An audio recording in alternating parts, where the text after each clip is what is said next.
Hello, today's video starts with the mark scheme. Now that might seem pretty odd to you. You're probably used to thinking about poetry and then looking at a video about the poems, understanding the poems fully, and then having a look at your essay.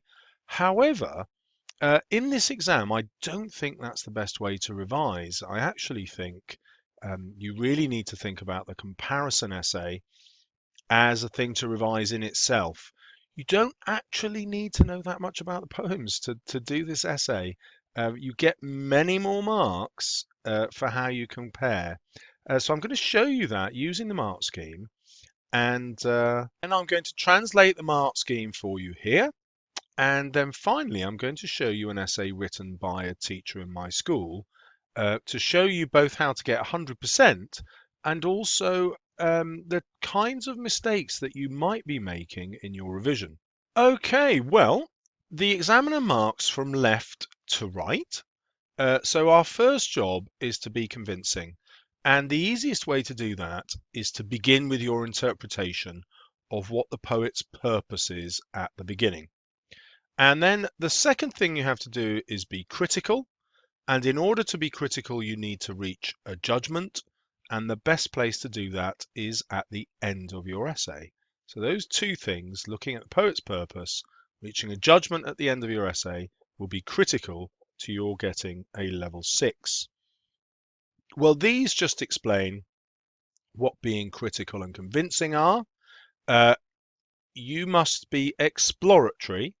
And to do this, there's a little trick that you can use using language like perhaps or it might be, or looking at alternative interpretations. And just using those words will show the examiner you're exploring ideas, you're being exploratory. Now, if we go across, you can see that exploratory and critical are both picked up again, but your comparison must now be well structured.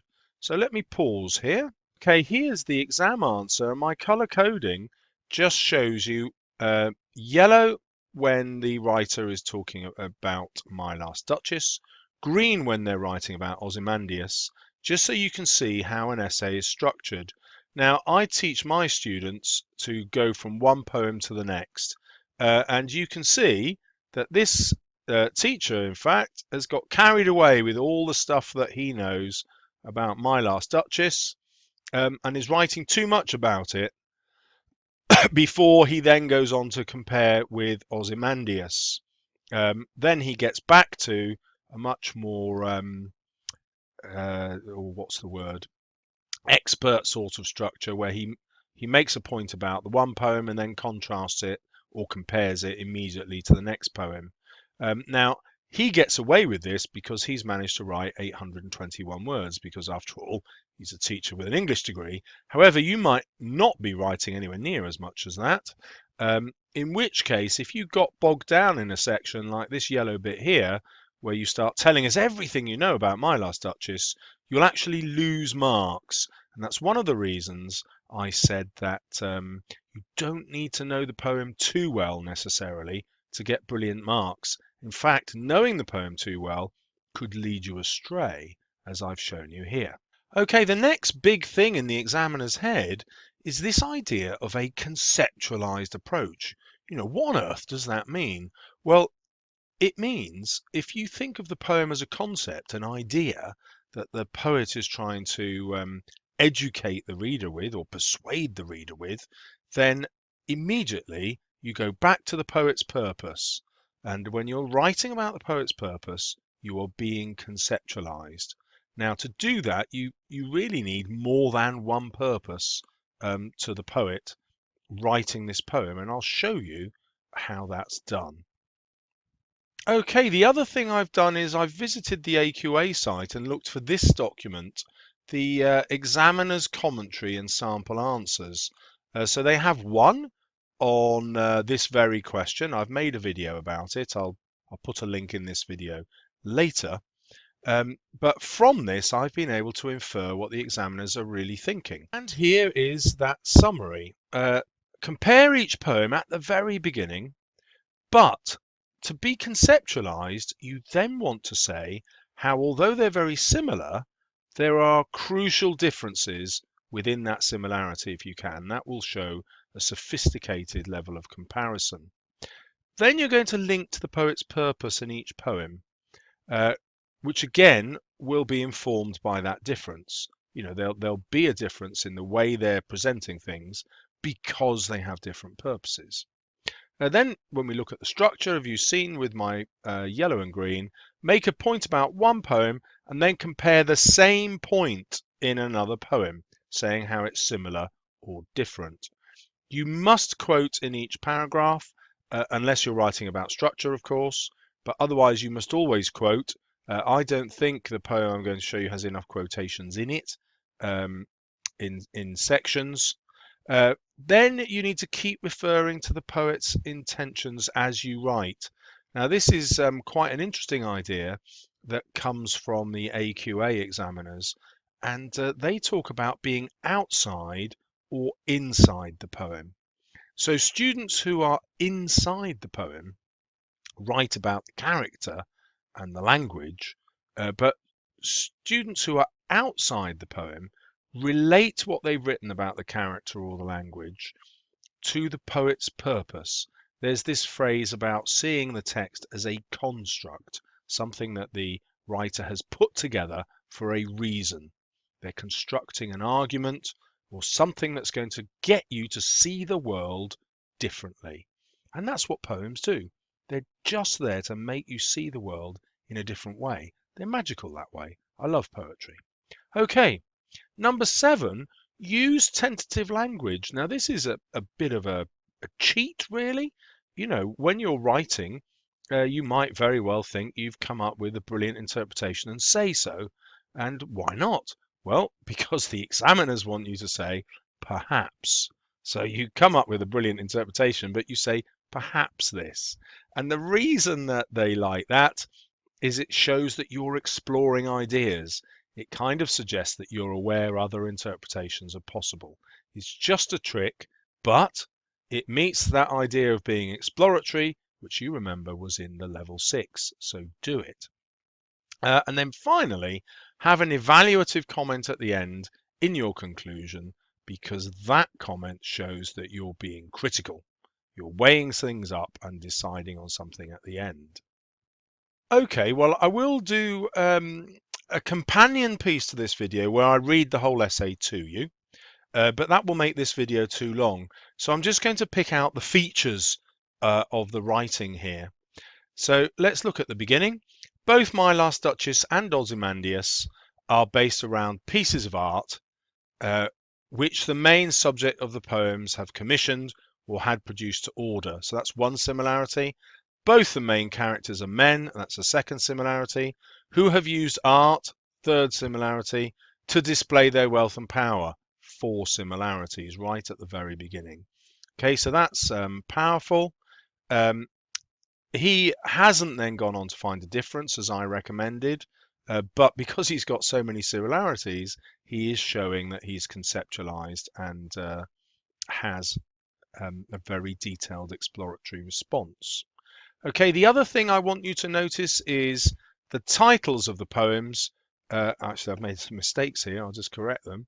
The titles of the poems are always in quotation marks, or, if you prefer, underlined. And it might seem an obvious point, but every single word in the title has a capital. Most of my students forget that. And similarly, when they're writing about the Duke and the Duchess, they forget to put a capital. Do not forget that. And obviously the names of the artists. Okay, in red, I've highlighted each quotation that this teacher has used.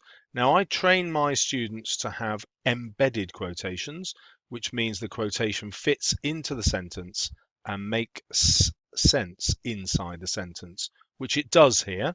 Now, actually, that's easier if your quotations are shorter, and the exam board's exemplars do contain shorter quotations.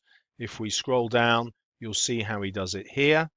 And there are quotations in every single paragraph, except when he discusses the structure.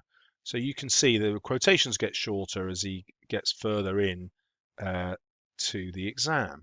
And here, quite late on in the essay, these two paragraphs, he writes about the structure and form of the poem and relates that to the meaning. So we'll go through that in my second video because it's a really powerful technique to get the highest marks. Now, in bold, I have placed the parts where this teacher is writing about the poet's purpose, and this is where the response becomes conceptualized. So let's have a look. Shelley was possibly thinking of the most powerful man of his time. Remember the tentative language with possibly.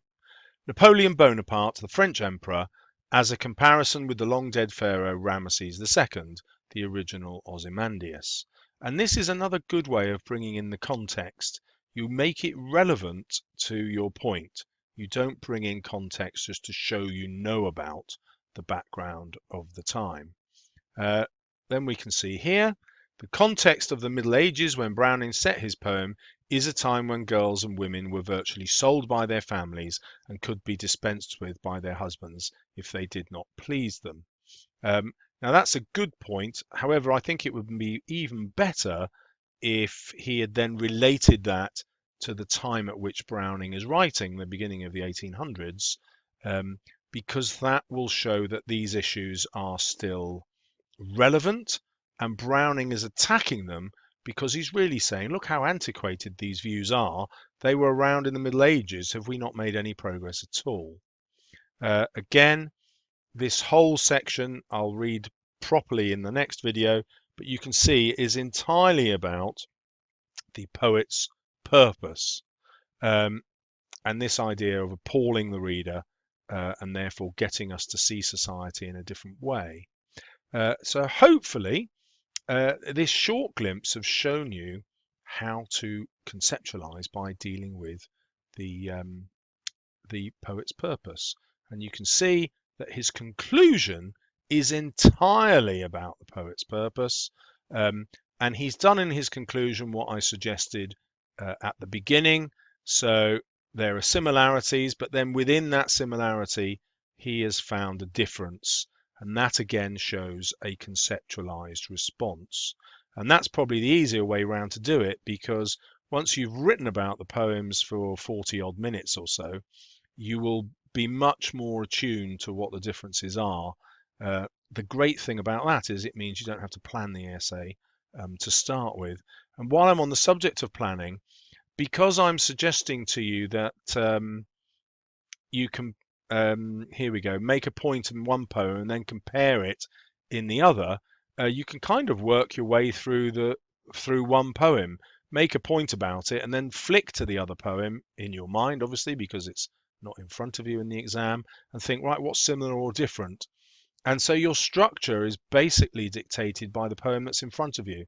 And that means you do not have to plan the essay. Okay, let's go back to the mark scheme now, because there's one other part that I want to show you, and that's the judicious use of subject terminology. Judicious means using it at the right time and in the right way, and teachers have interpreted this in different ways. The most common one is to give a name to each quotation, so you talk about the verb or the metaphor or the simile, but you can see that that's quite difficult here, because this teacher wants to talk about that whole line, and there isn't an obvious technique that he's writing about, and therefore it would be forced to introduce I don't know, assonance here, because there's a traveller, an antique, land. And the reason it would be forced is the assonance isn't particularly relevant to the point that he's making. Look on my works, ye mighty, and despair. He might talk about this being an imperative verb, but actually it wouldn't be relevant to what he's saying. And therefore this kind of naming of parts, naming of techniques doesn't always work. So the problem then is, well, how do you get round this problem of subject terminology? Well, the way you do that is when you're writing about the structure.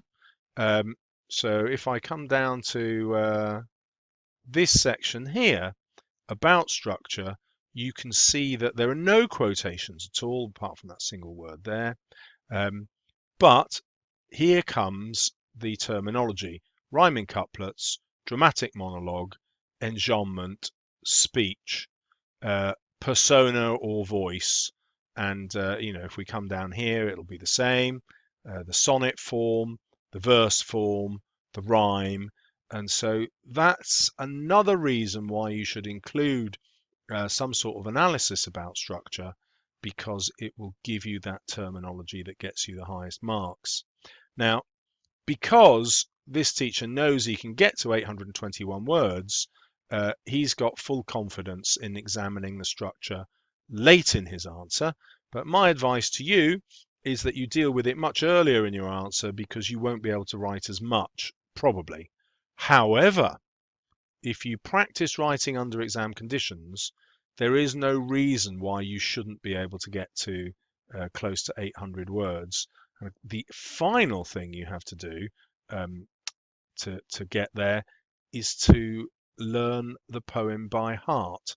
And I would always recommend learning Ozymandias, getting all my students to learn that by heart, because it's a short poem, and also it'll be relevant to nearly every other poem in Power and Conflict, and therefore you will always be able to use it to describe. You might not. You might find a war poem and think, "Oh, that's not a really good one to compare it to," which would be true. So then you'd learn the Charge of the Light Brigade. That's the second one that I'm going to get my students to look at. Well done for virtually getting to the end. Watch out for my next video where I go through that whole essay if you're interested. Don't forget to subscribe if you'd like more. If you'd like some brilliant advice on how to pass the English language exam, watch my videos or buy my guide, or better still, do both. Good luck, and see you soon.